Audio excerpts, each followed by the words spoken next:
19th, 2021. Alex, I will go ahead and turn the meeting over to you.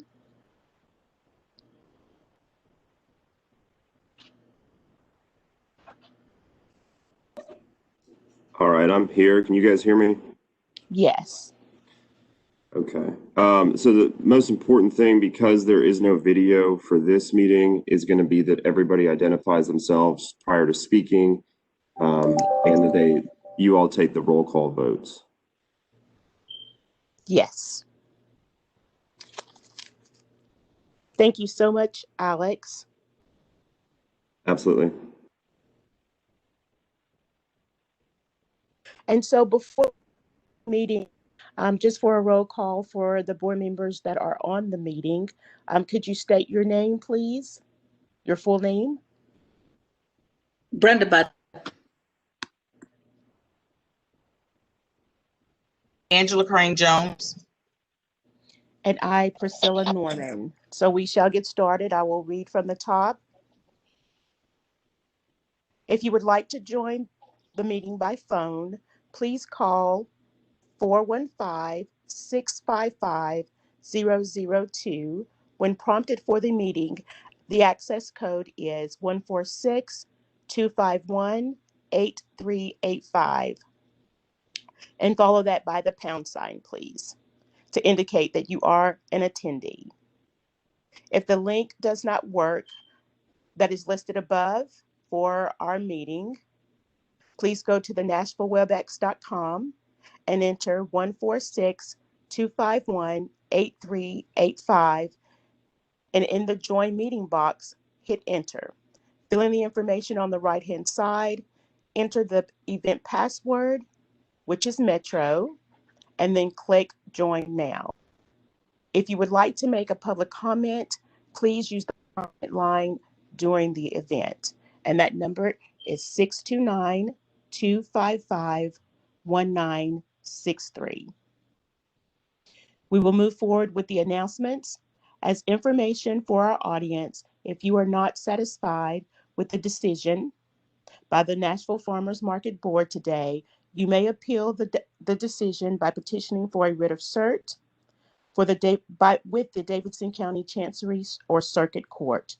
Your approval must be filled within 3 days of the date and I'm sorry, guys, I'm having a hard time reading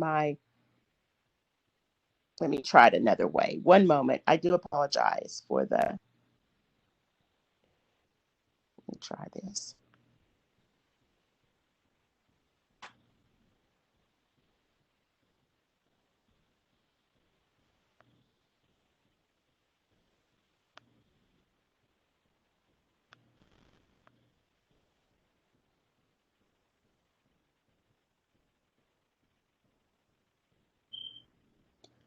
It will re-pull up here for me in just one moment.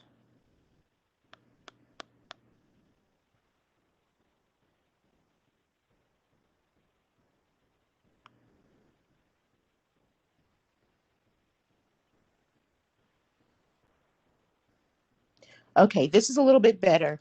I do apologize. I will start at the beginning for the announcements.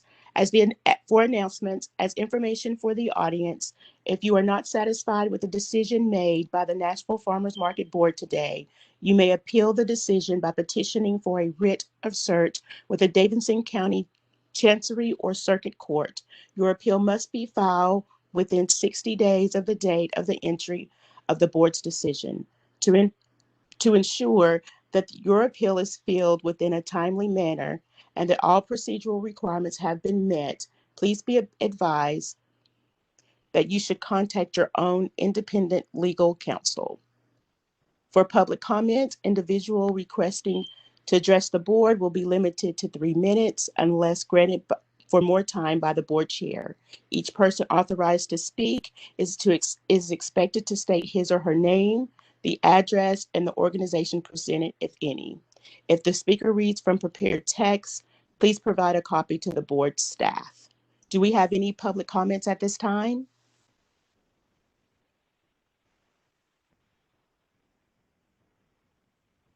Charles, do we have anyone calling into the line at this time? Okay, Charles reports that we don't have anyone calling into the line. And if you want to pause for a minute just to give it a little bit of time. Yes, please. Yes.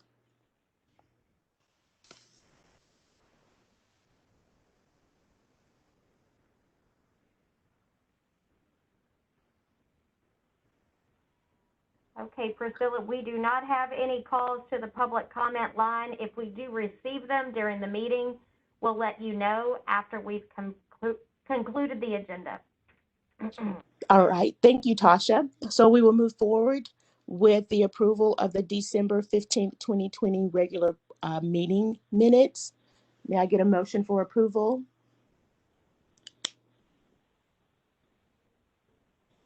Braca here, I move.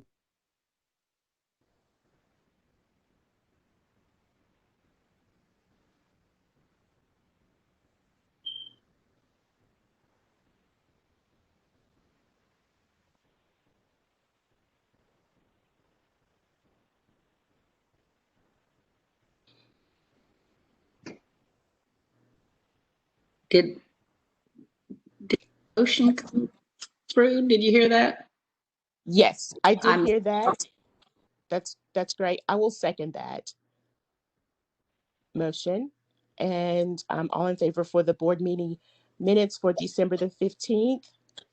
That would be I, Priscilla Norman. I, Brenda Butka. I, Angela Crane Jones.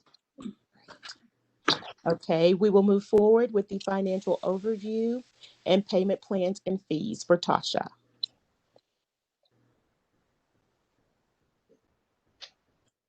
Thank you, Priscilla. I'm going to have Maria go through the financial overview, and I'll follow up with any additional comments. Thank you.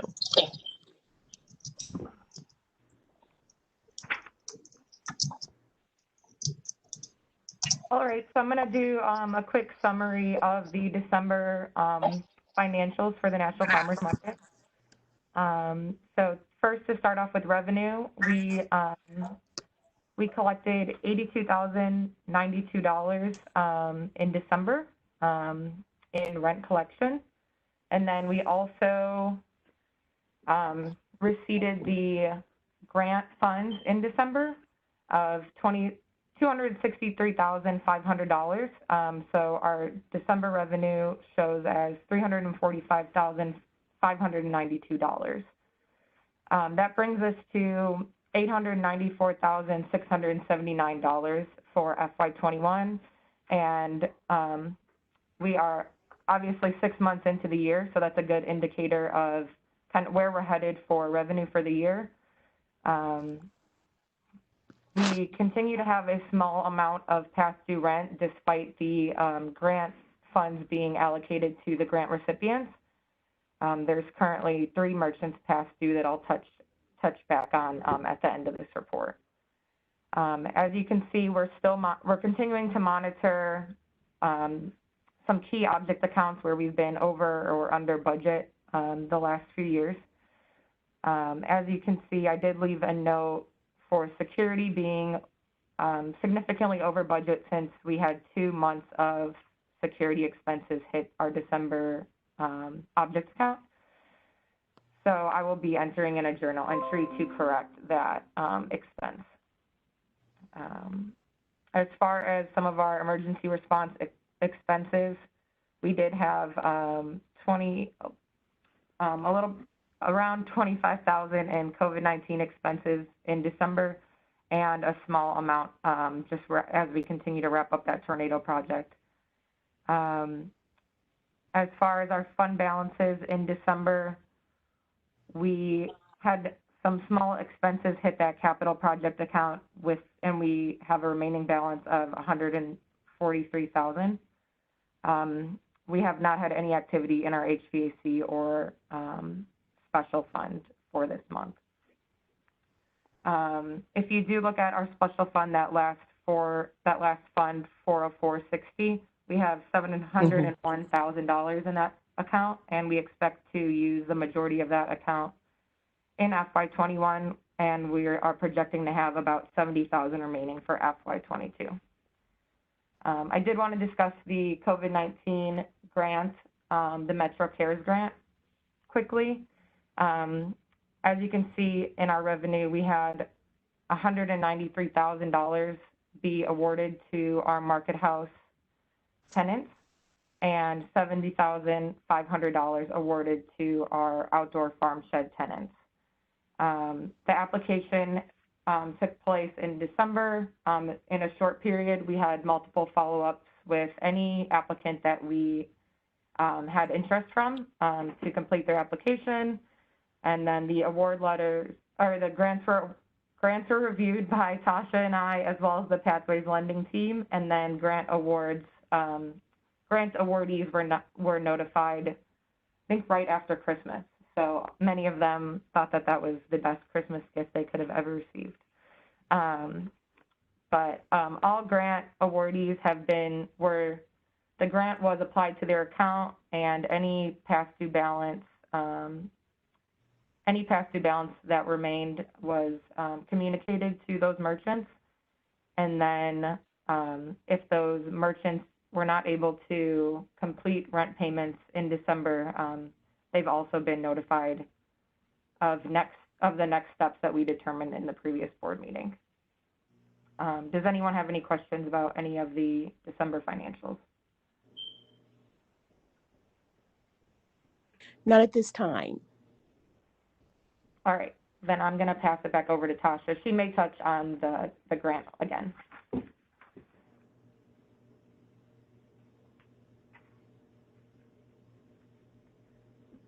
I do want to share a few additional updates about the grant. We have received the grant funding, and as Maria said, it has been applied to the accounts.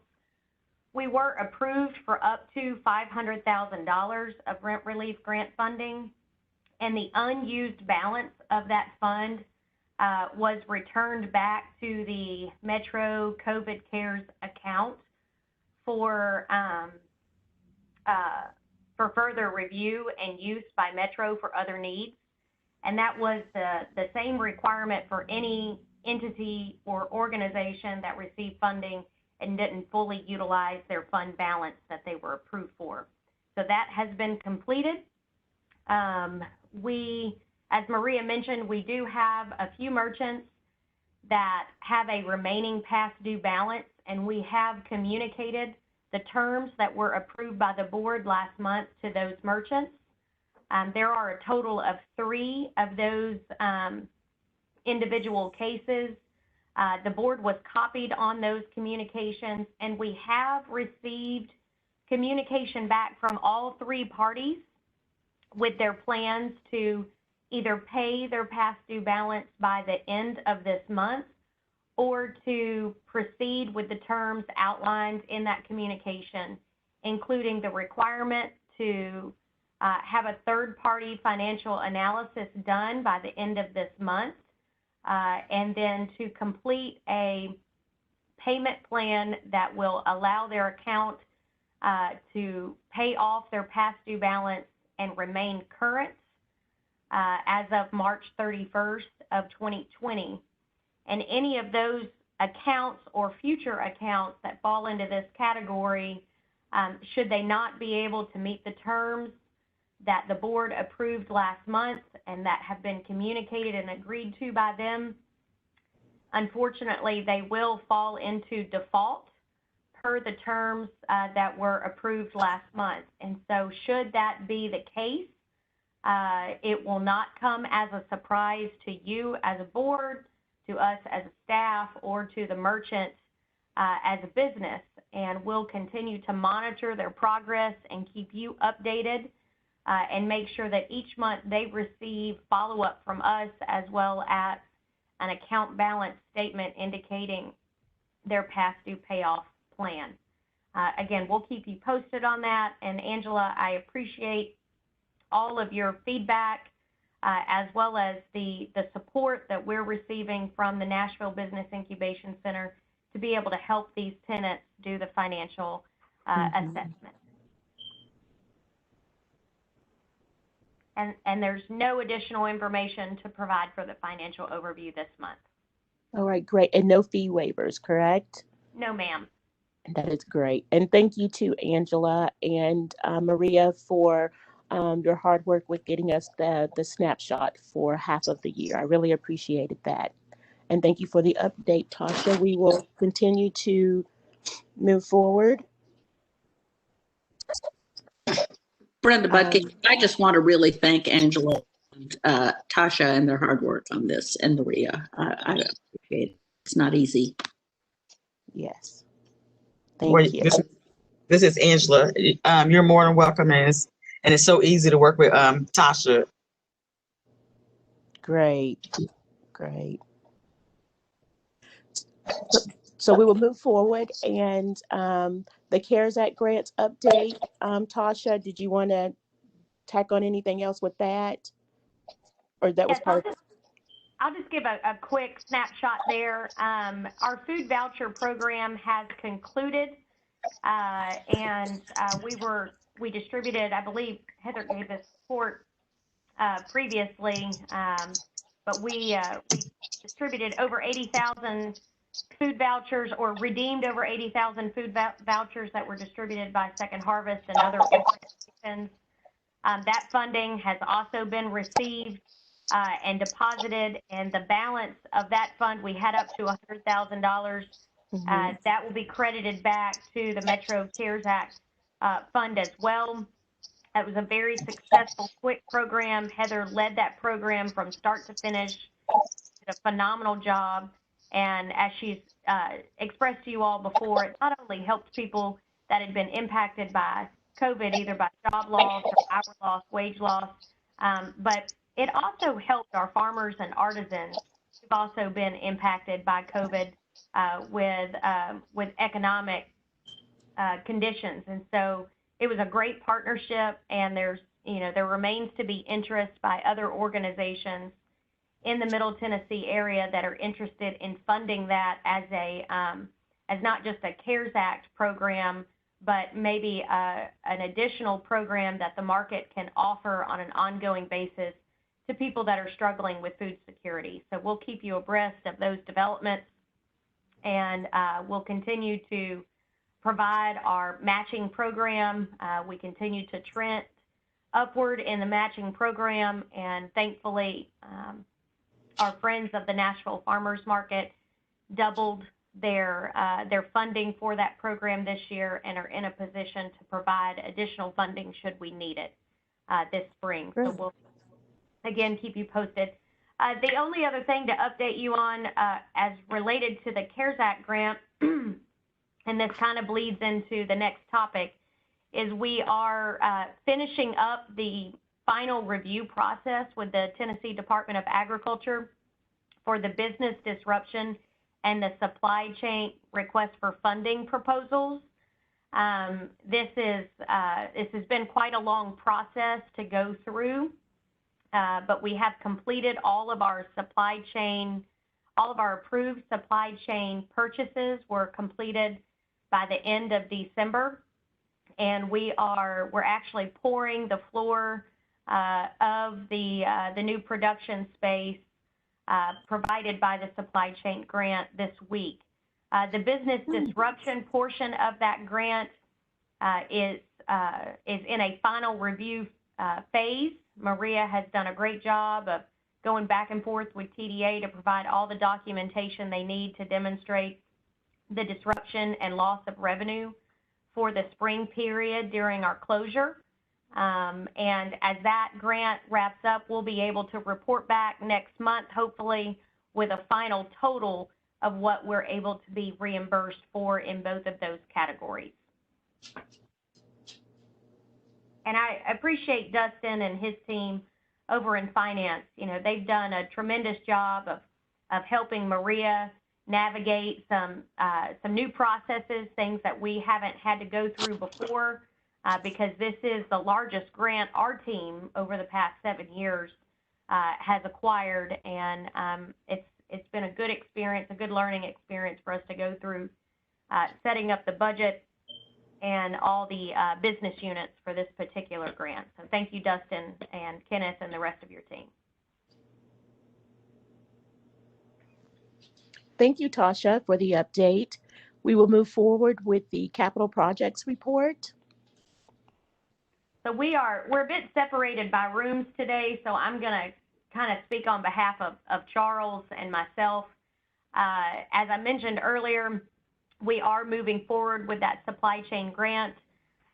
What we're doing is we are working with Capital Project Solutions and Dowdle Construction, who handled all of the renovation projects at the market over the past few years. Their contract remains open with us because we were planning on cleaning out and redeveloping the upstairs area into a classroom space. And what we're doing now is we're pivoting a bit on that workflow, and they're helping us get the floor poured in the new production space and the design of the equipment completed and installed over the course of the next 90 days. And that project is required by the grant to be completed and installed. Everything that the grant paid for must be installed by the end of March and in use. And so we are working with those two organizations to get that project completed. And at this time, we don't foresee any hurdles causing us a delay in getting that project completed by deadline. All right, that's great. Thank you. Leasing opportunities. I'm happy to report that we have two new artisan residents that will be starting at the market over the course of the next 2.5 weeks. The first one is I Love Juice Bar. They will be moving in. They've actually already started moving in this month, and they'll be opening next week with a pop-up artisan kiosk juice bar. This is a relocation of their former Germantown I Love Juice Bar location, and we're excited to have them join us at the market. It does fill a gap where we had a previous juice tenant inside the market house as an artisan resident, and due to COVID, they decided not to pursue that opportunity any longer. So this will be a nice complimentary menu. It's a healthy grab-and-go menu that includes fresh juice, smoothies, bowls, soups, and salads. And so we're really excited about having them join our community. And thanks to Heather, we have been able to recruit a new bakery who is going to be moving into the silo next to Bella Nashville. We will be announcing their I Love Juice Bar as well as Tret Baking to our community this week. But we're real excited about having Tret Baking Co. move from being a farm shed merchant into a silo residency starting February 1st at the Nashville Farmers Market. We have another potential tenant for the other silo. We actually have two individuals looking at the other silo right now. One is also a bakery, and the other one is a dog treat company. And the dog treat company we're actually meeting with this afternoon, and they're interested in either a cart or the silo. So we'll continue to try to backfill any unoccupied leasable space at the market over the course of this winter and early spring, and we'll be providing you updates. These particular locations are considered artisan residencies. Each one of them will start with a 90-day probationary term, and at the conclusion of that 90-day, they'll be able to extend their lease up to 9 months. And it is a temporary lease similar to or exactly like what Downtown Candle has been in for the past several years, as well as what Intentional Illumination was utilizing for their cart kiosk. So again, we'll keep you posted on those, and we'll continue to vet applications that have come in for the larger multi-year leasable space in the market. We have 1,300 square feet available right in the center of the market. We are vetting some retail concepts right now, and we hope to be able to have that complete prior to the next board meeting. And if we are able to have those reviews complete and we have candidates that qualify and have the financing for the build out, then we'll bring them to the February meeting for concept review. Okay, great. Thank you. That's a great update. And we will move forward with the executive director's report. I'll add just a few quick things, and we might set a record here unless y'all got a lot of stuff to talk about. We have received, since our last meeting, approval from the finance office to move forward with posting our marketing position. And so we'll be moving forward with that very quickly, with the goal of having someone in that position in just a few weeks. And Heather is managing through the farm shed renewal and application period. That kicked off last month and will continue to go through the spring. We do have renewal deadlines. One just passed for priority placement, and they'll continue on an ongoing basis with the new season starting February 1st as usual. And then finally, we are continuing to offer the flexibility on the hours of operation inside the market house through the month of April due to COVID response. So as you're visiting the market, the merchants have all been advised of this flexibility. You may notice that many of them are utilizing the flexibility with their hours of operation in a variety of ways. It may mean that they are, they're not open 6 to 7 days a week. They may only be open 4, 5, or 3 days a week. And their primary operating hours are from 10 a.m. to 3/4 p.m. That doesn't mean that every business is flexing their hours. It's candidly all over the place right now. And with the events that occurred over the holiday season and the ongoing potential demonstrations at the Capitol, more businesses have chosen to utilize that flexibility over the past few weeks, just out of response to the events that are going on. And finally, I want to commend Charles on his preparation. There's been a lot of angst about the activities that may take place over the course of this past weekend and into this week in the Capital District, and he's done a great job of working with our security firm to make sure that we're prepared and that our facility is safe. And we also have great support from Metro PD as well as TH as they manage the area surrounding the Capitol. So we've been assured by all entities that there's an appropriate level of safety and security measures in place, and we'll continue to monitor that.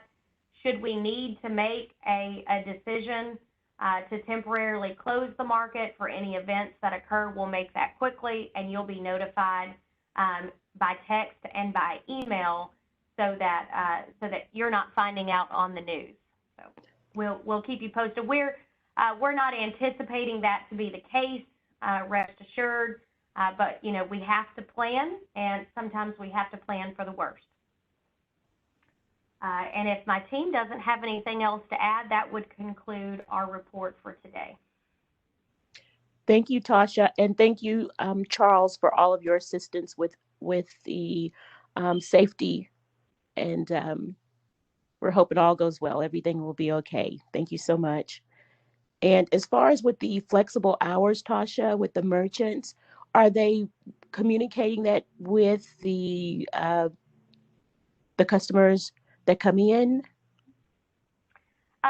Many are. Most are utilizing social media and on-premise signage. We do have others that are not. Heather created some signage templates for them, which I have emailed out to all of them to be able to print and use. And I'm just basically monitoring that as we go and counseling them on a one-on-one basis if they're failing to communicate with their customer base. Okay, great. Thank you so much. Does anyone have anything else at this time? Any of the board members or staff have anything to add?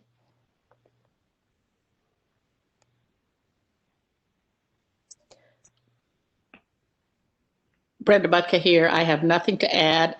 I'm just pleased that it's been worked through as well as they have. Yes.